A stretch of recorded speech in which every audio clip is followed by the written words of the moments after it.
ഞാൻ പിണറായിസത്തെ സഹായിക്കുന്ന ഒരു നിലപാടും സ്വീകരിക്കുന്ന പ്രശ്നമില്ല.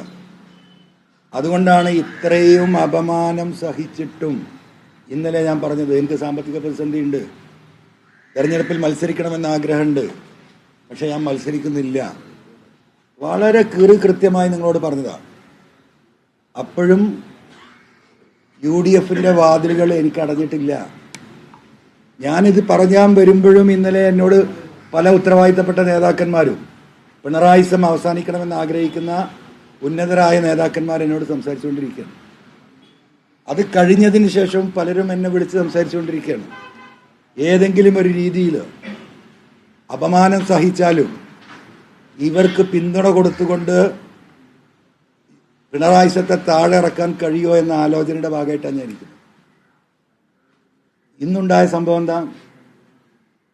ഇന്നലെ പ്രിയപ്പെട്ട രാഹുൽ മാങ്കൂട്ടം ഇവിടെ വന്നു. വലിയ വിഷയമാണല്ലോ, നിങ്ങൾ കേട്ടല്ലോ. എന്തേ രാഹുൽ മാങ്കൂട്ടം എൻ്റെ അടുത്ത് വരാനുണ്ടായ കാരണം? രാഹുൽ മാങ്കൂട്ടം പിണറായിസത്തിൻ്റെ ഏറ്റവും വലിയ ഇരയാണ്.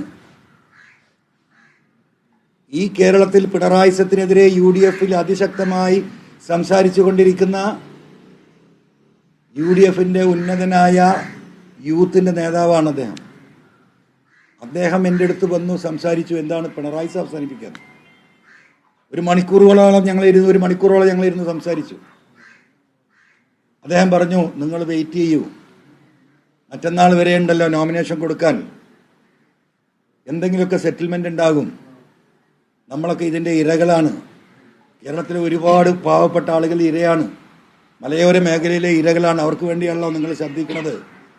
ഈ ഗവൺമെൻറ്റിനെ പിണറായിസത്തെ നമുക്ക് താഴെ ഇറക്കണമല്ലോ. വളരെ സൗഹൃദപരമായി സംസാരിച്ച് പോവുക. അദ്ദേഹത്തിന് എന്നോട് വേറൊരു ബന്ധമുണ്ട്. അദ്ദേഹം പാലക്കാട് മത്സരിക്കുമ്പം അദ്ദേഹത്തിന് പരിപൂർണ പിന്തുണ ഞാൻ കൊടുത്തതാണ്. ഇതേപോലെ സ്വകാര്യമായി എന്നെ വന്ന് കണ്ടതാ. ഞാൻ ഇന്ന് വരെ ഒരാളോട് ഇത് പറഞ്ഞിട്ടില്ലല്ലോ. അൻവറിനോടൊന്നും പറയാൻ പറ്റില്ല എന്നാണല്ലോ പറയുന്നത്. 4 ദിവസം മുമ്പ് K. സുധാകരൻ മഞ്ചേരിയിൽ വന്ന് എന്നെ കണ്ടു. ഞാൻ ആരോടെങ്കിലും പറഞ്ഞോ? K. സുധാകരനല്ലേ നിങ്ങളോട് വെളിപ്പെടുത്തിയത്? ഞാൻ ഒരാളോടും അത്തരത്തിലുള്ള ഒരു സ്വകാര്യ സംഭാഷണവും ഞാൻ പറഞ്ഞിട്ടില്ല.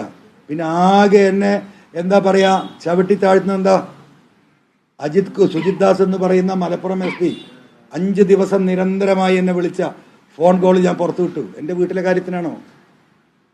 ഞാൻ പോലീസിനെതിരെ ഉയർത്തിയ അവർ നടത്തിക്കൊണ്ടിരിക്കുന്ന തോന്നിവാസങ്ങൾ കേരളത്തിലെ 3.5 കോടി ജനങ്ങൾ ആ ഫോൺ കോൾ പുറത്തു വിട്ടിട്ടില്ലെങ്കിൽ വിശ്വസിക്കുമായിരുന്നോ?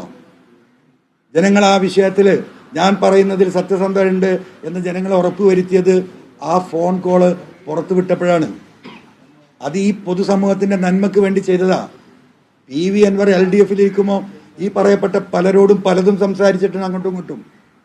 ഏതെങ്കിലും ഒരു കാര്യം ഞാൻ പുറത്തു വിട്ടോ? പിണറായിസത്തിനെതിരെ പോലീസിനെതിരെ പോരാട്ടം നടത്തുമ്പോൾ CPM ഉത്തരവാദിത്തപ്പെട്ട പല നേതാക്കളും ആ പോരാട്ടത്തോടൊപ്പം എന്നോടൊപ്പം ഉണ്ടായിരുന്നു. ഒരാളെ പേര് ഞാൻ പറഞ്ഞോ? അത് പറയാൻ പാടില്ല എന്ന് ഇസ്ലാം കൽപ്പിക്കുന്നുണ്ട്. നിങ്ങൾ സൗഹൃദത്തിൽ നിൽക്കുമ്പോൾ നിങ്ങൾ തമ്മിലുണ്ടാകുന്ന ഇടപാടുകൾ, നിങ്ങൾ തമ്മിലുണ്ടാകുന്ന വ്യക്തിബന്ധങ്ങൾ, നിങ്ങൾ പിരിയേണ്ടി വന്നാൽ ഒരു കാരണവശാലും നിങ്ങളത് പുറത്തു പറയരുത്. അങ്ങനെ പറയുന്നവൻ മുനാഫിക്കാണ്, വിശ്വാസിയല്ല എന്ന് പറഞ്ഞ മതം പഠിച്ചവനാ ഞാൻ. അതുകൊണ്ടാണ് മിണ്ടാത്തത്. ഞാൻ സുജിത് ദാസിൻ്റെ ആ കാര്യം പുറത്തു വിട്ടത് ഈ ഒറ്റ കാര്യം കൊണ്ടാണ്. അതുകൊണ്ടാണല്ലോ ഈ സമൂഹം അത് വിശ്വാസം അർപ്പിച്ചത്. അപ്പോൾ ആ പീഡനം അനുഭവിച്ച വ്യക്തി ആണ് ഇന്നലെ എൻ്റെ അടുത്ത് വന്ന് സംസാരിച്ചത്.